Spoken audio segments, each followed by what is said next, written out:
চরকিতে এবারের ঈদে হাজির হয়েছে গত ঈদের মুক্তি পাওয়া সবগুলো মুভি নিয়ে, যেখানে রয়েছে সিয়াম আহমেদের খুবই পপুলার, ওয়ার্ড অফ মাউথে অনেক বেশি পপুলার বাংলাদেশের একটা সিনেমা যার নাম হচ্ছে জংলি। ইয়েস, জংলি সিনেমাটি গত ঈদের ডার্ক হর্স হিসেবে আবির্ভূত হয়েছিল।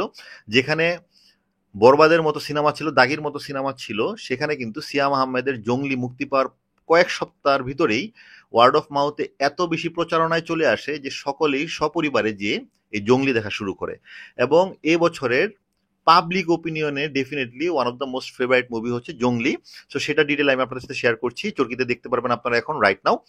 জংলি হচ্ছে এমন একটা ক্যারেক্টার যে কিনা এক সময় ভার্সিটিতে খেলাধুলা করতো, কিন্তু তার মা মারা গিয়েছে, তার বাবার সাথে সম্পর্ক ভালো নয়, এবং সে ভার্সিটিতে বিভিন্ন মারামারিতে ব্যস্ত থাকে, এবং ভার্সিটিতে তার একজন গার্লফ্রেন্ড রয়েছে।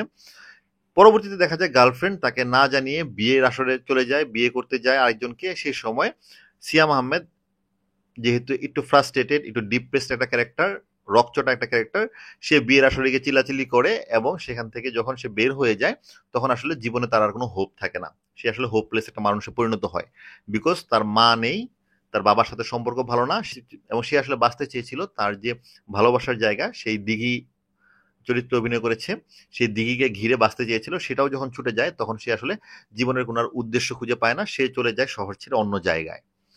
এখন এখান থেকে শুরু হয় গল্প। সে অন্য শহরে যেয়ে সে আসলে একটা গ্যারেজে কাজ করে, নিজের মতো করে থাকে, একটা বস্তির মতো একটা রুমের, নোংরা রুমে থাকে। এবং সেই সময় শহরে একটা ঘটনা ঘটে যেখানে একটা কাপল তাদের সন্তানের দায়িত্ব নিয়ে লড়াই করতে থাকে, এবং সেই সময় সেই সন্তান, যে মেয়েটি, সে আসলে একা একা হাঁটতে হাঁটতে শহর ছেড়ে গ্রামে চলে যায়। এবং গ্রামে যাওয়ার পরে সে আসলে সব পথঘাট হারিয়ে সে আসলে আশ্রয় নেয় সিয়ামের বাসার সামনে। একটা ইনসিডেন্টে সিয়ামকে দেখে তার ভালো লাগে, এবং সেই পিচ্চি মেয়েটা সিয়ামের পিছনে হাঁটতে হাঁটতে সিয়ামের বাসায় চলে আসে। কিন্তু সিয়াম যেভাবে থাকে বস্তির মতো নোংরা একটা জায়গায়, সেই জায়গায় সে আসলে অন্য কাউকে আর জায়গা দিতে চায় না। সে মেয়েটাকে প্রথমে বের করে দেয়, বকাঝকা করে, কিন্তু মেয়েটা যায় না, দেখা যায় চুরি করে থাকে, তারপরে দেখা যাচ্ছে খাবার চুরি করে খায়।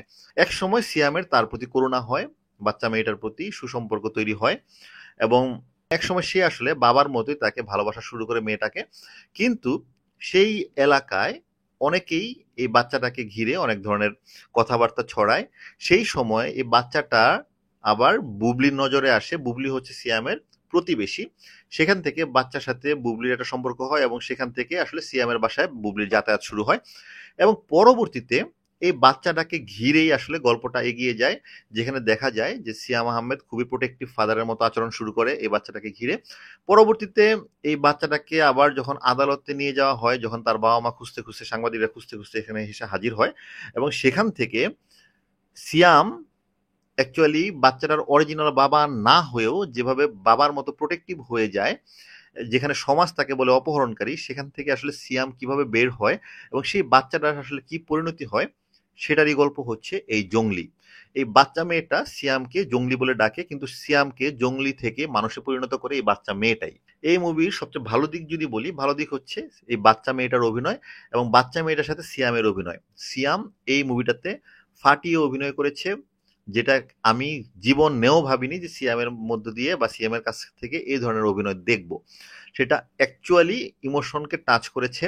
যে কোনো মানুষ এই মুভির লাস্টে যেয়ে কান্না করতে বাধ্য হবে, এটা আমি লিখে দিতে পারি। এখন এর নেগেটিভ দিকও রয়েছে। এর নেগেটিভ দিক হচ্ছে এই মুভিটা হাইলি ইন্সপায়ার্ড হচ্ছে সাউথ ইন্ডিয়ান একটা মুভি রয়েছে, চার্লি 777, যেখানে হচ্ছে একটা কুকুরকে ঘিরে একটা এইরকমই এলোমেলো একটা মানুষের জীবনের যে গল্প, সেই গল্পটা হচ্ছে চার্লি 777।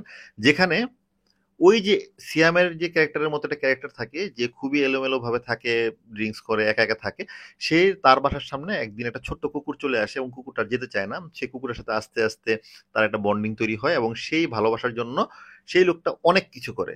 সেই মুহূর্তে এখানে একটা ওই কুকুরের জায়গায়, কিউট একটা কুকুরের জায়গায়, এখানে মেয়ে দিয়ে, ছোট্ট একটা বাচ্চা মেয়ে দিয়ে রিপ্লেস করা হয়েছে, এবং ফাদার ডটারের একটা ইমোশন তৈরি করা হয়েছে, যেটা করা হয়েছে স্ট্র্যাটেজিক্যালি বাংলাদেশের অডিয়েন্সকে কানেক্ট করার জন্য, এবং এটা সাকসেসফুলি করতে পেরেছে।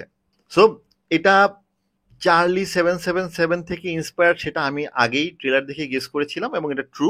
বাট যেখান থেকে ইন্সপায়ার্ড হোক না কেন, বাংলাদেশের যে প্রেক্ষাপট সেই প্রেক্ষাপট থেকে বাংলাদেশের মানুষ অনেকটাই ফ্যামিলি ওরিয়েন্টেড, এবং সেই জায়গাতে খুব ভালোভাবে হিট করেছে সিয়ামের এই জংলি সিনেমাটি। এবং সিয়ামও কিন্তু তার যে অভিনয়ের যে ক্যালিবার সেটা কিন্তু প্রমাণ দিয়েছে এই জংলির মধ্য দিয়ে। সো যারা ফ্যামিলি ড্রামা দেখতে চান, যারা ইমোশনাল গল্প দেখতে চান উইথ কমার্শিয়াল একটু মিক্স, তাদের জন্য জংলি হচ্ছে খুব অসাধারণ একটা মুভি। কোনো টেনশন ছাড়া দেখতে পারবেন, পরিবার নিয়েও দেখতে পারবেন। যদিও টুকটাক কিছু ওয়ার্ড রয়েছে সেগুলো আসলে একটা মুভিতে থাকেই এখন, বাট যে কোনো মানুষকে, বাংলাদেশের যে কোনো মানুষকে, যে কোনো ফ্যামিলির মানুষকে এই মুভিটা টাচ করবে।